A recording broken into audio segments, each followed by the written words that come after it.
Hello, Matthew Williams here, just bringing you a video to talk about the death of General Norman Schwarzkopf. Because General Norman Schwarzkopf is now dead.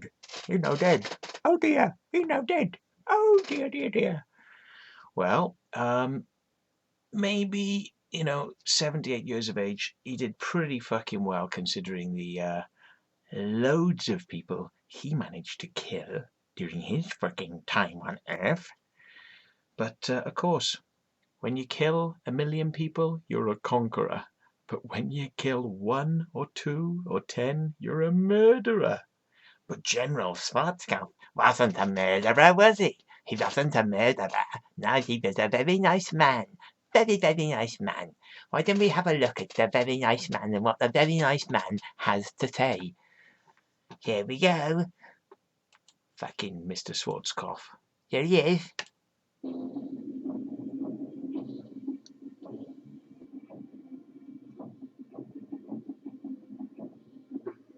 "1991, kicking ass in Iraq.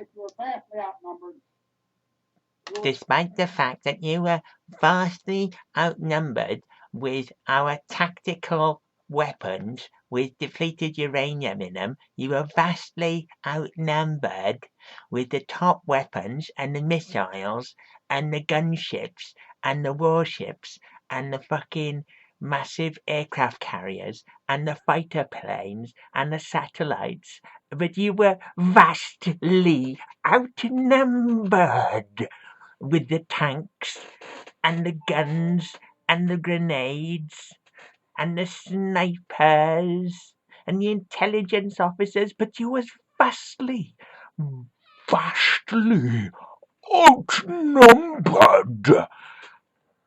Likes his bullshit, doesn't he, Mr.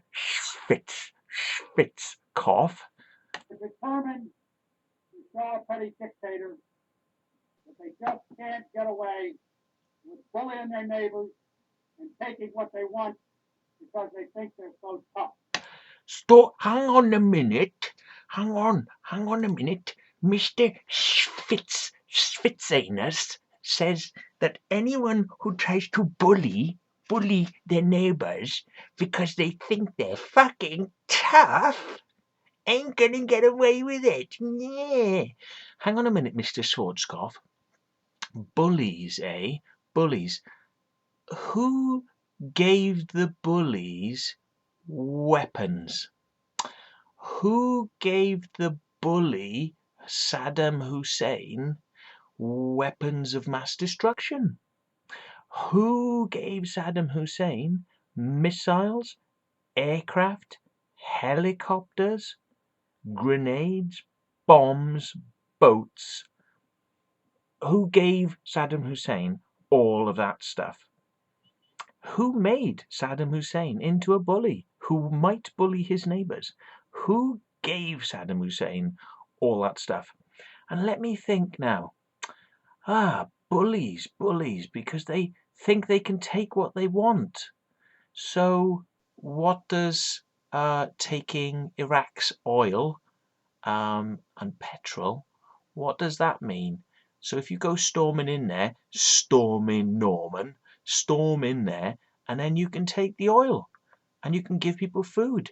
You can destroy hospitals. You can destroy infrastructure. You can take away every little chance that the people had to live a normal life, and you can take that away and you say, I tell you what, we'll give you food for your oil. How's about that, Iraq? Does that sound like bully? That's not a bully wouldn't do that, would he, Norman? A bully wouldn't do that. I mean, what about Afghanistan?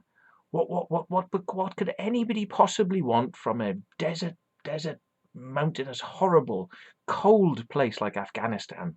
I mean, they wouldn't want to put a fucking oil pipeline through there, would they? Potentially, I don't know. Would they?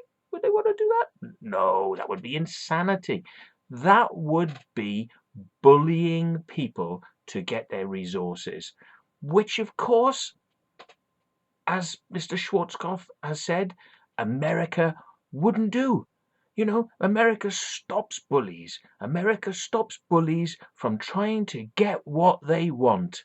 Well, I'm fucking glad hypocritical motherfuckers like Norman Schwarzkopf are now dead. Dead in the fucking ground. And from what I read by here, let's see if I can find it. Right, there's a little story here, right, about Mr. Schwarzkopf. Mr. Schwarzkopf. It's from the Telegraph. Let me show you. Here he is.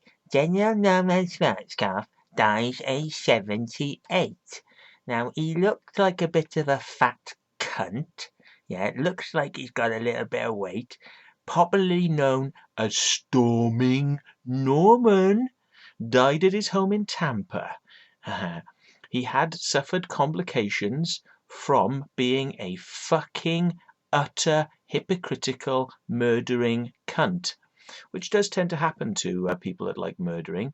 Here we are. Here he is showing people. Look, Almaty Sea Island Terminal. Look, it's in the sea. It's on an island. It's a terminal. We blow it up. We blow it up. We blow it up. Sea Island Terminal. Sea Island Terminal. This word is the sea. This is the island, and this is the terminal. This is the island. Here's some sea. Here's a terminal. And as you can see, we blow it up. Because that's what we do. Because we's clever. And here he is. Photo with George W. Bush. A George W. Bush, right? And guess what it says in the article? Look. Former President George H.W. Bush is also himself sick in intensive care in Texas. And he was the first to issue a statement mourning the loss of the man who chose to lead the war that came to define both of their careers, and now they're dying. Because that's what happens to cunts who do nasty things to others. They tend to have lots of stress, and then they die of disease a lot earlier than they could have. So Mr. fucking Skull and Bones is now going to die as well. And when the motherfucker does, there will be parties in the fucking streets, and I will be partying too. So fuck Norman Schwarzkopf, fuck George Bush, fuck George Bush Jr., fuck Obama, and fuck all the American presidents who love to go to war. Fuck them. The sooner the fucking pricks all die, the better. Die, please. Just do it. Do it for us. Just die. You know? Obama, with your fucking Guantanamo Bay, which you promised you were going to get rid of, and then you never did, and you sold your country out to the banks and to the Chinese. You're not a fucking patriot. You're a fucking prick. Die. All of you. Just die. Do the world a favour. Get a heart attack. Get poisoned. Get dunked in the fucking head. Like had to happen to fucking JFK because he was going to dismantle the fucking military industrial complex, and you fucking Freemasons. Couldn't have that though, could you? Georgie Skull and Bones. I bet you and fucking Schwarzkopf were fucking each other, weren't you? I bet you were sticking each other's fucking cocks right up your asses. Which isn't a bad thing. Unless it's you cunts. In which case it is. So thanks very much for watching, and I'm glad we just cut. When's Thatcher gonna die? When's Thatcher fucking? When is she gonna go? When is she gonna go? Because there's gonna be parties in the fucking streets. Fuck 'em.